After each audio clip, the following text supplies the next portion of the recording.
میرے کریم فرماتے ہیں رب قیامت کے دن بندوں سے فرمائے گا کیا میں نے تیرے لیے کان اور آنکھیں نہیں بنائی تھی؟ کبھی اندھے سے مل کے دیکھے نا، کبھی بہرے سے بات کر کے دیکھے نا۔ رب فرمائے گا کیا میں نے تیرے لیے کان اور آنکھیں نہ بنائی تھی؟ اللہ فرمائے گا کیا میں نے تیرے لیے جانوروں کو، کھیتوں کو مسخر نہیں کیا تھا؟ ہر جانور پر تو سواری کرتا ہے، جانوروں کے گوشت کھاتا ہے، جانوروں کا دودھ پیتا ہے، کھیت کے اندر ہل چلاتا ہے، اناج ہے، پھل ہیں، سبزیاں ہیں۔ وَالَّذِي خَلَقَ لَكُم مَّا فِي الْأَرْضِ جَمِيعًا، زمین میں جو کچھ ہے حضرت انسان کے لیے پیدا کیا۔ اللہ فرمائے گا تیرے لیے کان بنائے، آنکھیں بنائی، تیرے لیے مسخر کیا جانوروں کو، تیرے لیے مسخر کیا کھیتوں کو۔ پھر رب کہے گا میں نے تجھے خوشحالی دی، میں نے تجھے سرداری دی۔ پھر اللہ فرمائے گا یہ بتا کیا تجھے مجھ سے ملنے کا یقین نہیں تھا؟ کیا تجھے یہ خبر نہیں تھی کہ تیری رب سے بھی ملاقات ہوگی؟ تجھے اللہ کے حضور بھی حاضر ہونا ہے، تجھے اس کا یقین نہیں تھا؟ اور حدیث پاک کا جو آخری جملہ ہے وہ ہر دل پر دستک دیتا ہے۔ حضور فرماتے رب فرمائے گا میں بھی آج تجھے اسی طرح ہی فراموش کر دوں گا جس طرح تو نے مجھے بھلا دیا تھا۔ جا، تو نے اگر مجھے بھلا دیا تھا آج میں نے بھی تجھے فراموش کیا۔ دعا کرو ہمارے ساتھ یہ سلوک نہ ہو۔ ہم تو مالک کے کرم کی امید پر ہی قبر میں جائیں گے، اس کی رحمت کی امید پر ہی میدان محشر میں کھڑے ہوں گے۔ باقی پتہ سارا ہے سردار نو کیتیاں دا، ایدہ پردہ پایا ہی تیرا پلا ہوسی۔ خبر تو ساری ہے، پتہ تو سارا ہے، علم تو سارا ہے۔ سب سے زیادہ ہم جانتے ہیں کہاں کہاں نافرمانی ہوئی۔ یاد رکھنا اس کے حضور کھڑے ہونا ہے، اللہ کے حضور جواب دینا ہے۔ اگر ظلم کیا ہے ملازم پر تو جواب پھر بھی دینا ہے، ظلم کیا ہے گاہک پر تو جواب پھر بھی دینا ہے، اگر ظلم کیا ہے پڑوسی پر تو جواب پھر بھی دینا ہے۔ فَوَرَبِّكَ لَنَسْأَلَنَّهُمْ أَجْمَعِينَ، محبوب تیرے رب کی قسم، اپنے لفظوں میں بات کروں، اللہ کہتا ہے محبوب میں نو تیرے رب دی قسم میں انہوں پوچھ لینا ہے، پوچھ لینا ہے میں نے ان سے سوال کرنا ہے۔ اما کانوا یعملون، جو یہ عمل کرتے تھے پوچھوں گا، سوال کروں گا۔ اور میرے نبی پاک صلی اللہ تعالی علیہ وسلم کے غلاموں، اگر ظلم کیا ہے بیوی پر حساب پھر بھی دینا ہے، اگر وراثت کی تقسیم پر زیادتی کی ہے بہن بھائیوں سے حساب پھر بھی دینا ہے، اگر تربیت ٹھیک نہیں کی اپنے بچوں کی تو حساب پھر بھی۔ تم سربراہ تھے ایک ادارے کے، تمہارے پاس امانتیں آتی تھیں، بچے پڑھتے تھے، مجموع کے مجمع تم سے عقیدتیں رکھتے تھے، لوگ تمہیں نیک سمجھتے تھے، ہاتھ چومتے تھے، پھول پھینکتے تھے، تم نے بڑی عزتیں سمیٹی، تم نے خوشحالیاں اور سرداریاں سمیٹی۔ فَوَرَبِّكَ لَنَسْأَلَنَّهُمْ، تمہیں حساب دینا ہے۔ آج بڑے بڑے لوگ حساب کے ڈر سے کانپ گئے۔ بغداد کے شیخ عبد القادر جیلانی حرم مکہ میں سر سجدے میں رکھ کے کہنے لگے مہربانی کرنا مجھ سے حساب نہ لینا۔ خواجہ حسن بصری کہتے ہیں میں حرم میں تھا، اپنے حجرے میں تھا، کسی کے چیخنے کی آواز آئی یا اللہ معاف کر دے، یا اللہ معاف کر دے، حساب والے دن میرے اوپر نرمی کرنا۔ فرماتے میں نے کہا کوئی گناہگار آہوزاری کر رہا ہے، میں جا کے تسلی دیتا ہوں۔ اور جب میں نے جا کے چہرہ دیکھا فرماتے کلیجہ پھٹ گیا، وجود کانپ گیا، اور میں اس دعا کرنے والے کے قدموں سے لگ گیا۔ لوگوں تمہیں پتہ ہے وہ کون تھا جو دہائی دے رہا تھا کہ مالک حساب نہ لینا؟ وہ حسین کا کربلا میں تنہا بچ جانے والے صاحبزادہ امام زین العابدین تھے، وہ شیر خدا کا پوتا، فاطمہ کا جگر پارا، تعلیم امت کے لیے حرم مکہ میں اللہ کے حضور آہوزاریاں کرتا ہے. مالک وَلِمَنْ خَافَ مَقَامَ رَبِّهِ جَنَّتَانِ. اللہ کہتا ہے جو میرے سامنے کھڑے ہونے سے ڈرے گا میں 2 جنتیں دوں گا. امام زین العابدین حرم مکہ میں کہتے ہیں مالک حساب نہ لینا، مہربانی کرنا، پردے رکھنا.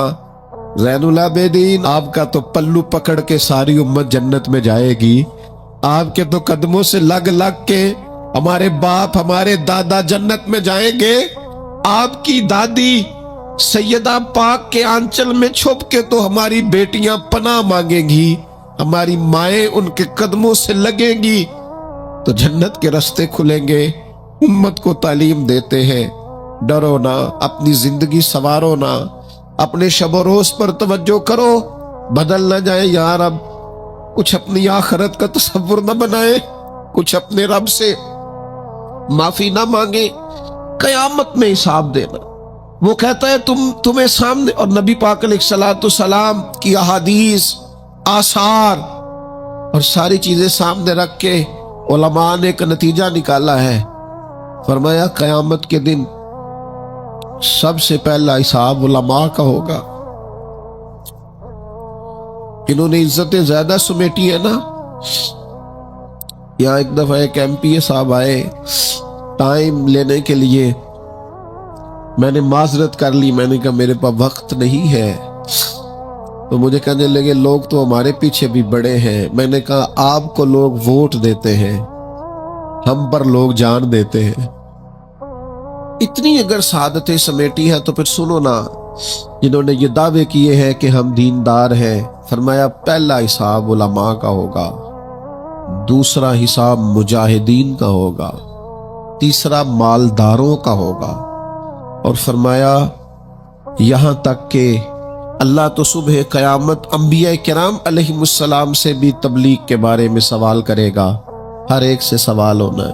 ہم اپنی اپنی تیاری کریں قیامت کے روز کے لیے، آخرت کے دن کے لیے.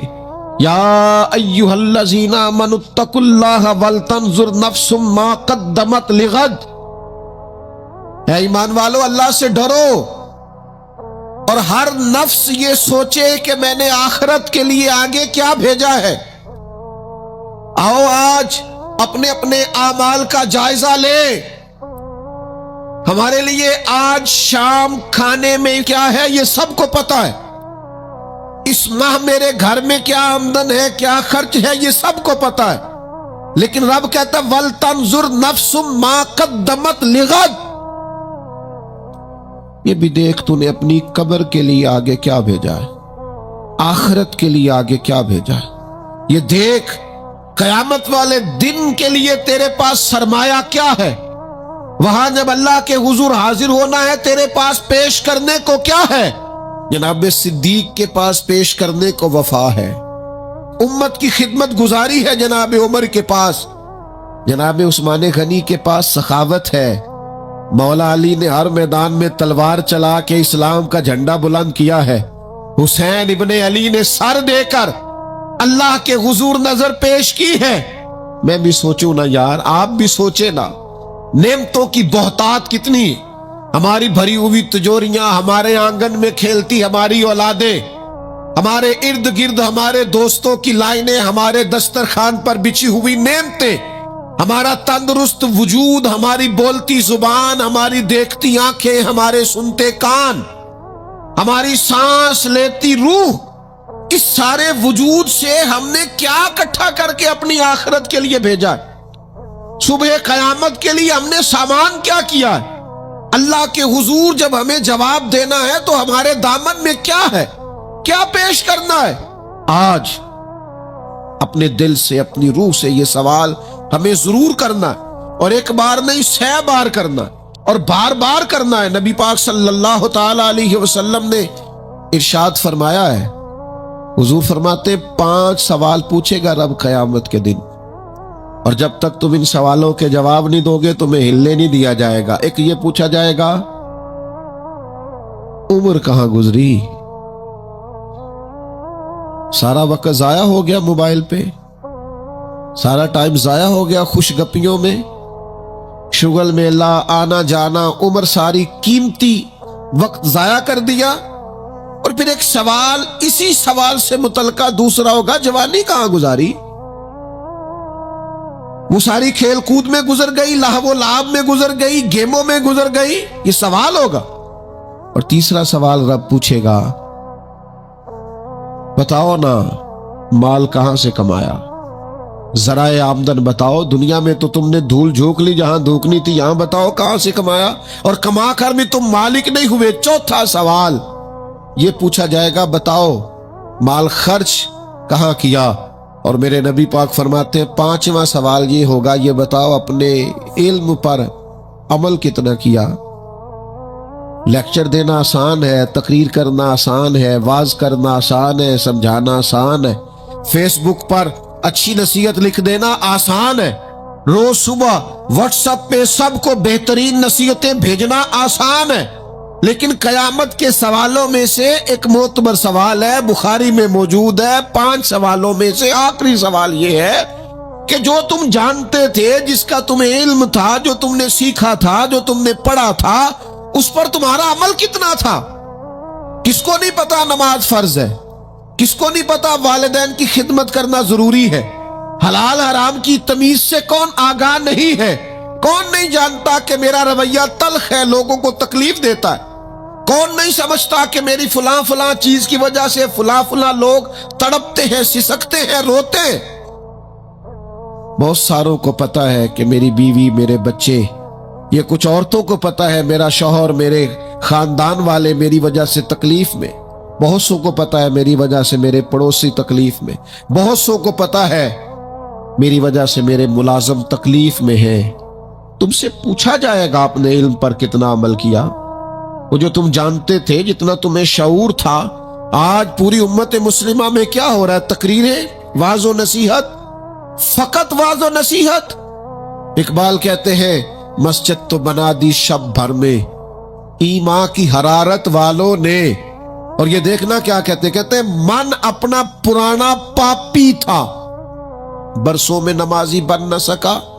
اور اقبال بڑا اپدیشک ہے، من باتوں میں موہ لیتا ہے. بڑی سونی باتیں کرنی آتی ہے ہمیں. اقبال بڑا اپدیشک ہے، یہ من باتوں میں موہ لیتا ہے، پر گفتار کا قاضی ہے یہ بنا، کردار کا غازی بن نہ سکا. گفتار کا قاضی غازی بننا آسان ہے، لیکن اپنے عمل میں نکھار لانا. ہاں، سب سے پہلے 2 چیزوں کا حساب ہونا قیامت میں، یاد رکھیے گا. اعمال میں سب سے پہلے نماز کا حساب ہوگا. حضور نے فرمایا کافر اور مومن کے بیچ فرق ہی نماز کا ہے.